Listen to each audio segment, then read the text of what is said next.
ঈদ চলে গিয়েছে, রাস্তার বিভিন্ন মোড়ে মোড়ে বিভিন্ন জায়গাতে সেই বিশাল বড় বড় সাউন্ড বক্স লাগায়া এলাকার জমিনকে কাঁপায়া কাঁপায়া ডিজে গান বাজতেছে। এখানে অনেক ওলামা হজরত আছেন, আমার তো জানা নেই। প্রিয় ভাইয়েরা, আপনারা কি বলতে পারেন ঈদের পরে বিশাল বড় ডেকসেট বাজানো এটা কয় নম্বর সুন্নত?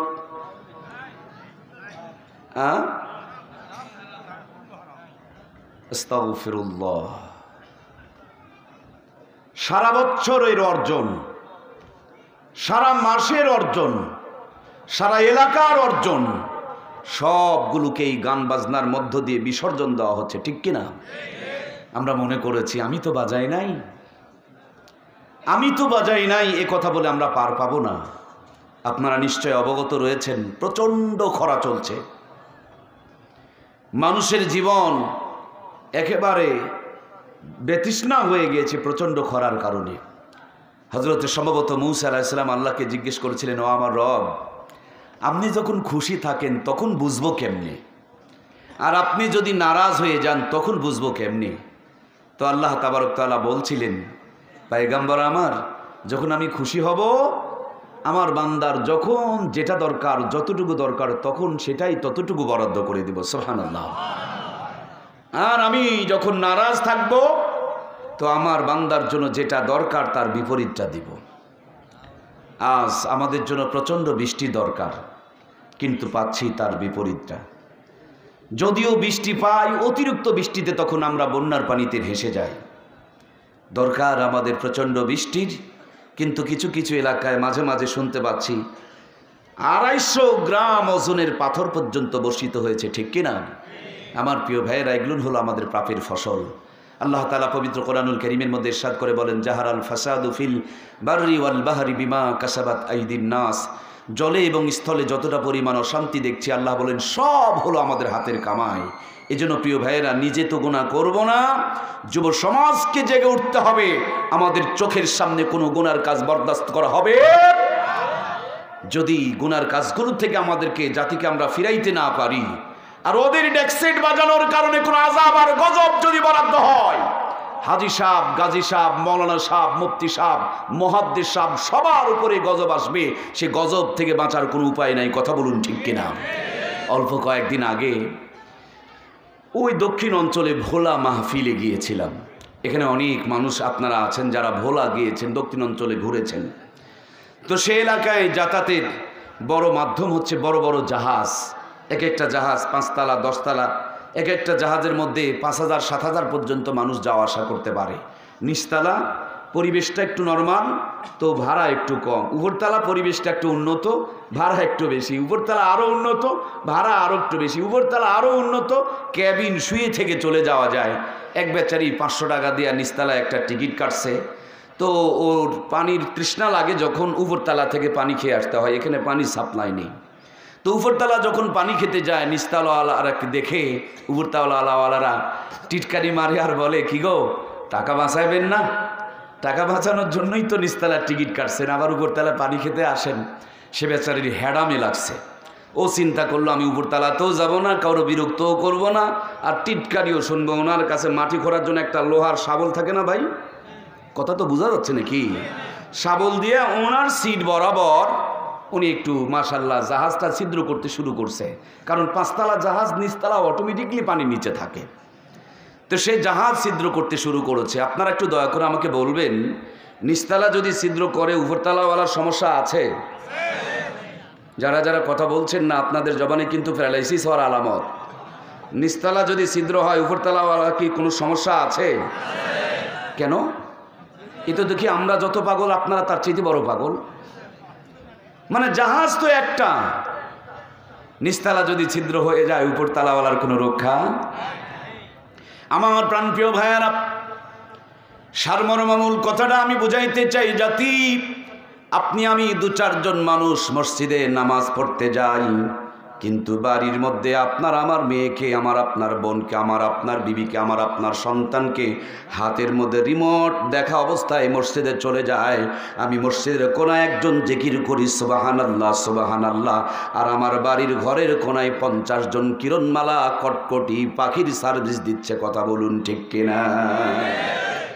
আমার প্রাণপ্রিয় ভাইয়ারা, অনেক এলাকায় অনেক সময় আমরা এটাও শুনতে পাই, বাংলার জমিনে এত মাহফিল হচ্ছে, এত বক্তা বক্তৃতা করছে, কিন্তু জাতির তো কোনো পরিবর্তন হচ্ছে না। জাতির পরিবর্তন হবে কেমনে বন্ধু? ফাটা টিউফে পাম দিলে যেমন কোনো ফায়দা হয় না, এই চরিত্রের মধ্যে হাজার হাজার সুদ, ঘুষ, অন্যায়, অনাচার, জেনা, বেবিচার, পাপাচার, নোংরামিতে লিপ্ত রয়েছি। আর মাঝে মাঝে একদিন যদি ওয়াজ শুনতে চাই, একদিনের ওয়াজ দিয়া সারা জীবনের অন্যায় থেকে বেঁচে থাকা মুশকিল হয়ে যাবে। ঠিক কিনা? এখানে আসার আগ পর্যন্ত কানের মধ্যে ইয়ারফোন ঢুকায়া গান শুনছি, আবার এখান থেকে যাওয়ার সময় কিছু মানুষ দেখবেন লুঙ্গিটারে উল্টা করে ধরে আগরবাতি টানবে আর বাড়িতে যাবে। কথা বলুন ঠিক কিনা? নর্দমা থেকে উঠে এসেছি, আবার নর্দমায় চলে যাব। সামান্য মাত্র 2 থেকে 2.5 ঘন্টার ওয়াজ দিয়া কি ফায়দা হবে? তারপরও ফায়দা হয় বন্ধু। আপনারা যারা দেশের বাহিরে সফর করেছেন, আপনারা ভালো বুঝতে পারবেন। দেশের বাহিরের দৃশ্যটা দেখলেই আপনি বুঝতে পারবেন। বাংলার জমিনে মসজিদে বয়ান হয়, মাদ্রাসায় বয়ান হয়, ঈদের মাঠে বয়ান হয়, মেম্বার থেকে বয়ান হয়, ময়দানে বয়ান হয়। এই বয়ানে যে কত ফায়দা হয়, বাহিরে সফর করলে আপনি বুঝতে পারবেন। অনেক দেশ আমাদের চাইতে সংখ্যায় বহু মুসলিম সংখ্যায় বেশি, কিন্তু মেয়েরা হাফ প্যান্ট পরে, মেয়েরা গেঞ্জি পরে, রাস্তার মধ্যে ওপেন নিয়ে অর্ধনগ্ন হয়ে চলাফেরা করে। আমার দেশের মধ্যে যদি এই ওয়াজ মাহফিলগুলো বন্ধ হয়ে যেত, বয়ানগুলো বন্ধ হয়ে যেত, এদেশের মানুষ বহুত আগে ন্যাংটা হয়ে যেত। ঠিক কিনা? আমার কথার বাস্তবতার একটা প্রমাণ দেখুন। যে সমস্ত পরিবারে ওয়াজ শুনতে চায় না, ওয়াজ মাহফিলকে লাইক করে না, বক্তাদেরকে লাইক করে না, তাদের মেয়েদেরকে দেখবেন রাস্তার মধ্যে হাফ প্যান্ট পরে চলাফেরা করে। কথা বলুন ঠিক কিনা? ওরা যদি রাস্তায় হাফ প্যান্ট পরে চলাফেরা করে, এটা যদি রাস্তার দৃশ্য হয়, ঘরের দৃশ্য আরো করুণ এবং ভয়াবহ। কথা বলুন ঠিক কিনা? আপনারা জানেন, অল্প কয়েকদিন আগে এক মেয়ে বিয়ে হওয়ার পর বাসর ঘরে গিয়া সন্তান ডেলিভারি করেছে, সন্তান প্রসব করেছে। খবর নিতে গিয়া পাওয়া গেছে এই আকাম কুকাম করছে কে? বলে বাবাই আকাম কুকাম করেছে। পৃথিবীর মানচিত্রে বহু দেশ আছে, নামধারী মুসলমান আছে, কিন্তু কোরআন সুন্নাহর সাথে সম্পর্ক না থাকার কারণে বাবা কর্তৃক মেয়েরা অকাতরে ধর্ষিত হচ্ছে, এটাকে পাপও মনে করছে না। আমার দেশটা এখনো পর্যন্ত মানুষ কাপড় পরে কিছুটা হলো সভ্যভদ্র আছে, এই কোরআনের মাহফিলগুলোর বদলতে, কোরআনের মাহফিলের ওসিলায়। কথা বলুন ঠিক কিনা? এজন্য প্রিয় ভাইয়েরা আমার, প্রত্যেকটা মহল্লায় মহল্লায় আমাদেরকে দুর্বার আন্দোলন গড়ে তুলতে হবে। যুবকদেরকে আমাদের অ্যাক্টিভ থাকতে হবে। নিজে শুধু ইবাদত করলে চলবে না, সমষ্টিগতভাবে সমাজকে পাপ থেকে বাঁচাতে হবে।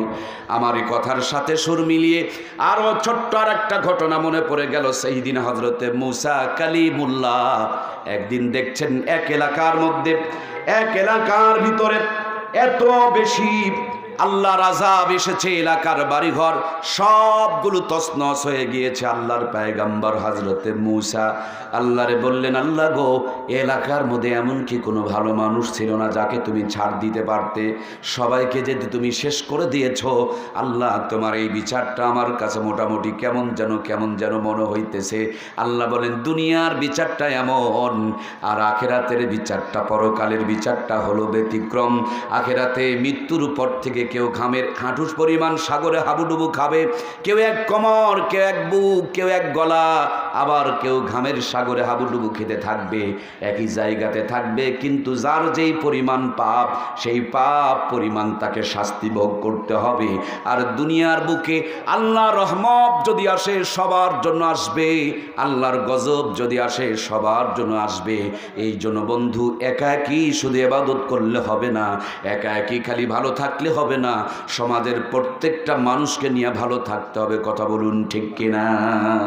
সমাজের প্রত্যেকটা মানুষ যদি আমরা ভালো থাকতে পারি, রহমত বরাদ্দ হবে। আর সমাজের প্রত্যেকটা মানুষ যদি খারাপ কাজে নিমজ্জিত থাকে, আল্লাহর আযাব আর গজব আসবে।